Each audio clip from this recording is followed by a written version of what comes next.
বন্ধুরা, আপনাদেরও কি মাঝে মধ্যে মনে হয় যে ভালো মানুষদের সাথেই সবসময় খারাপ হয়?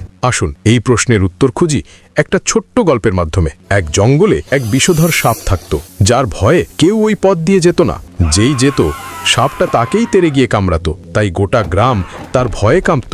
একদিন জঙ্গলে একজন সাধুকে ধ্যান করতে দেখে সাপটা অভ্যাসবশত ফনা তুলে তাকে কামড়াতে গেল। কিন্তু সাধু বাবার শান্ত আর তেজময় রূপ দেখে সে থমকে গেল।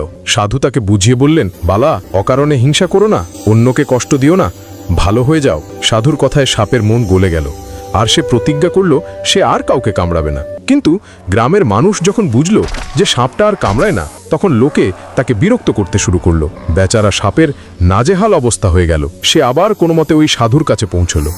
কাঁদতে কাঁদতে সাপ বলল, গুরুদেব, আপনার কথা শুনে আমি ভালো হলাম, হিংসা ছাড়লাম, কিন্তু দেখুন আজ আমার কি হাল।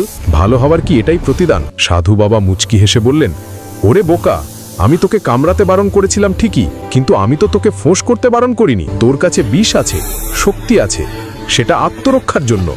কাউকে কামড়ানোর দরকার নেই, কিন্তু কেউ ক্ষতি করতে এলে অন্তত ফনা তুলে ভয় তো দেখাবি, যাতে সে তোর ক্ষতি করার সাহস না পায়। বন্ধুরা, আমাদের জীবনটাও ঠিক এই রকম। ভালো মানুষ হবার অর্থ এটা নয় যে আমরা বোকা হব বা কেউ আমাদের দুর্বল ভেবে যা খুশি তাই করে যাবে। ঈশ্বর আমাদের বুদ্ধি আর বিবেক দিয়েছেন, সেটা আমাদের আত্মরক্ষার জন্য। মনে রাখবেন, খারাপ তাদের সাথে হয় না যারা ভালো, খারাপ তাদের সাথে হয় যারা নিজের শক্তি আর বুদ্ধিকে সদ্ব্যবহার করতে জানে না।